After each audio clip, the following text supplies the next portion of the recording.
তামিমকে যে ভারতীয় দালাল বলেছেন, ভারতীয় দালাল, খালি ভারতীয় দালাল না, ও ভারতের মানে এই চামচা, ভারতের আপনার মানে মাল করে ভারতের টাকা খেয়ে তারপরে এগুলি বলেছে।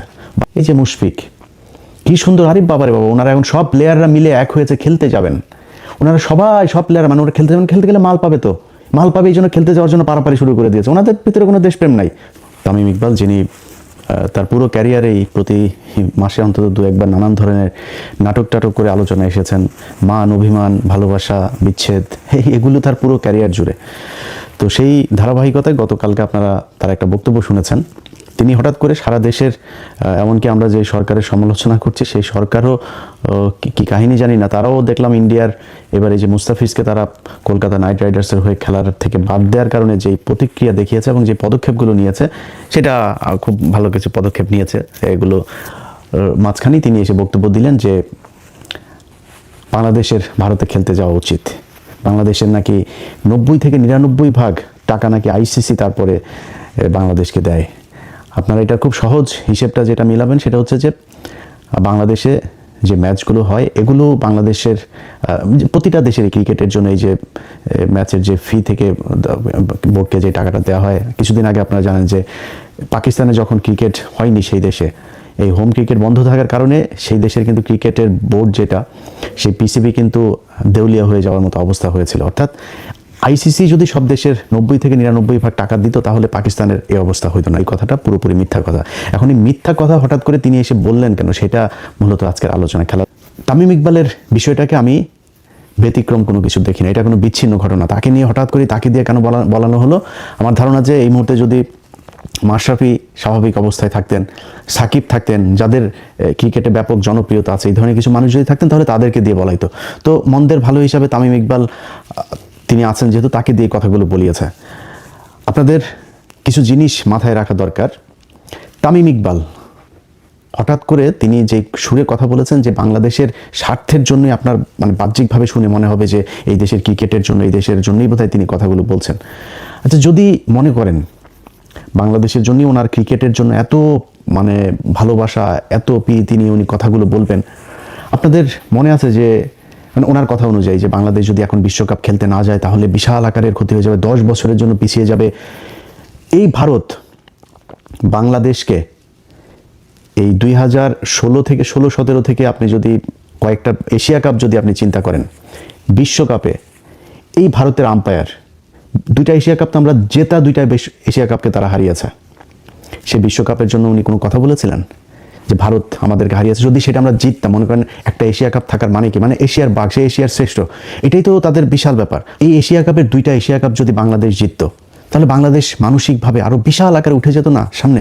সেটা নিয়ে তামিম ইকবাল কোনোদিন ভারতকে বলেছে যে তোমরা এই চুরি করো, তোমরা এইভাবেই করো? বরং ওই ম্যাচের মধ্যে সাকিব আল হাসানকে তাও দেখেছি যে মোটামুটি একটু তর্জন গর্জন করেছে, তারপরে এ কথা বলে নেই।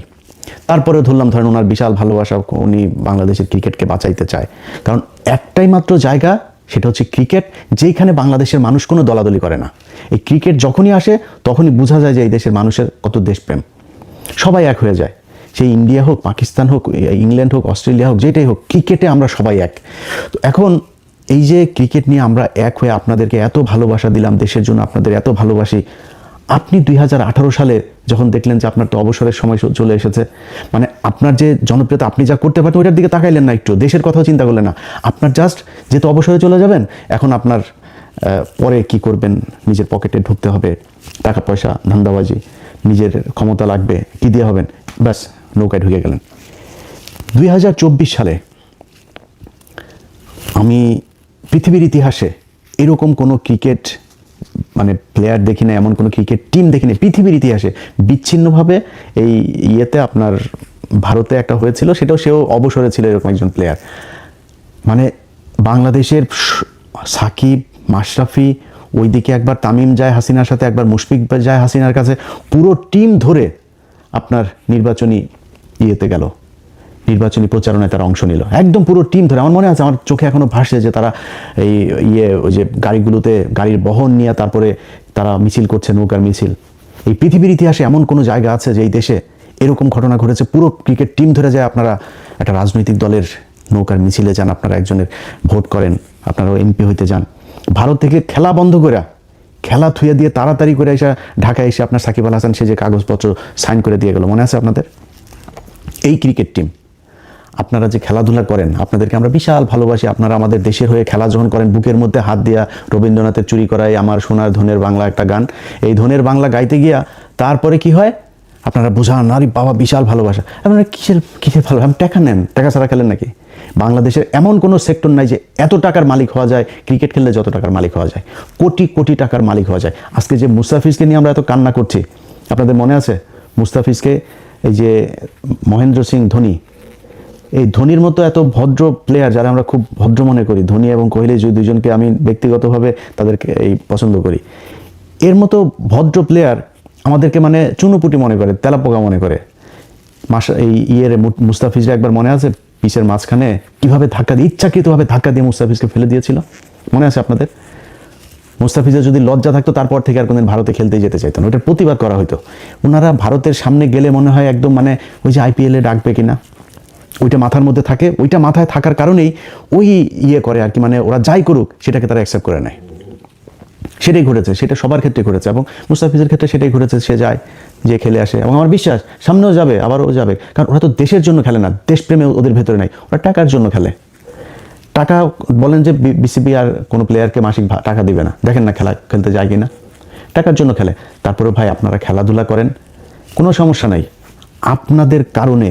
সেটা আপনি যদি এখন মনে করেন বিএনপি আছে, এখন জামাত আছে, এখন তো আওয়ামী লীগ নাই, আমি চাই না আপনারা ইভেন আপনি অবসরে গেলেও আমরা চাই না যে আপনারা কোনোদিন কোনো দলে আসেন, কারণ আপনারা এমন একটা জায়গায় যে আপনাদের জন্য এই দেশের সব মানুষের ভালোবাসা আছে, সব মানুষ আপনাদের। হ্যাঁ, যদি বিশাল কোনো জাতীয় কোনো ক্রাইসিস তৈরি হয়, আপনারা একটা কথা বলেন যে ঠিক আছে আমাদের এটা এখন করা উচিত, এটা জনগণ যেটা প্রত্যাশা করে, জনগণ যেটা চিন্তা করে, এরকম কথা বলেন, আমার বিশ্বাস সবাই মেনে নেবে।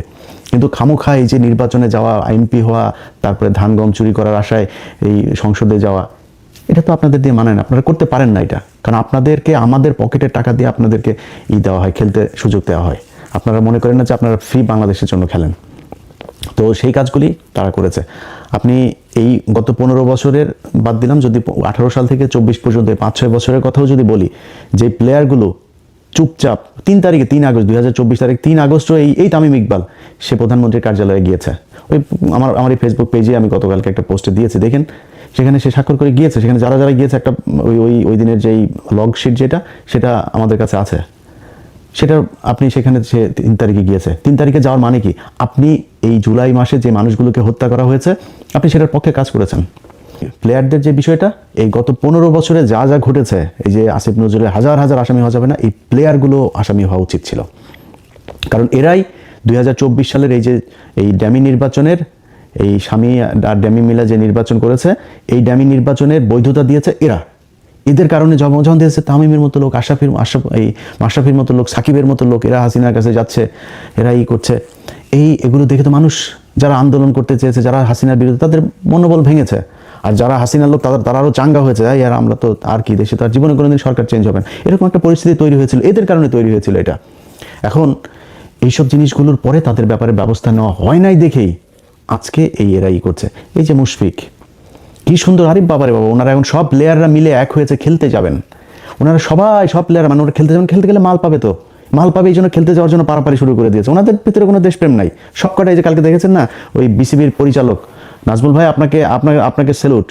আপনি এই তামিমকে যে ভারতীয় দালাল বলেছেন, ভারতীয় দালাল, খালি ভারতীয় দালাল না, ও ভারতের মানে এই চামচা, ভারতের আপনার মানে মাল করে, ভারতের টাকা খেয়ে তারপরে এগুলি বলেছে, ভারতীয় গোয়েন্দা সংস্থার লোকও, এই কারণেও এগুলো করেছে। তো বিসিবিকে চাপ দিচ্ছেন ওনারা খেলতে যেতেই হবে, ওনাদের খেলতে গেলে মাল পাবে, এই জন্য খেলতে যাবেনি ওনারা। কি সুন্দর দাড়ি, এই যে মুশফিকের দাড়ি কি সুন্দর, আর বাপেরও দেখি বিশাল মুরব্বী, বয়স্ক এই বিশাল পাগড়িওয়ালা মুরব্বী, হুজুর, এত আপনি প্রতিবাদ করা শিখছেন এখন। এই যে 15টা বছর এতগুলো মানুষের যে মারা হইলো, আপনি জানেন না এটা কি মিথ্যা কথা?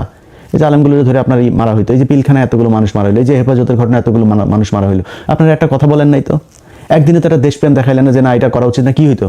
তো খেলাতে আপনি তো মানে অটো চয়েস ছিলেন দলের, আপনারা তো টিম থেকে বাদ দিয়ে দিতে পারতো না, একটা কথা বলেন নাই। এখন আপনি এসছেন বিশাল আকারের দেশপ্রেম দেখাইতে, আর গিয়ে নীতি নৈতিকতা শিখাইতে। কারণ কি, খেলতে যেতে হবে।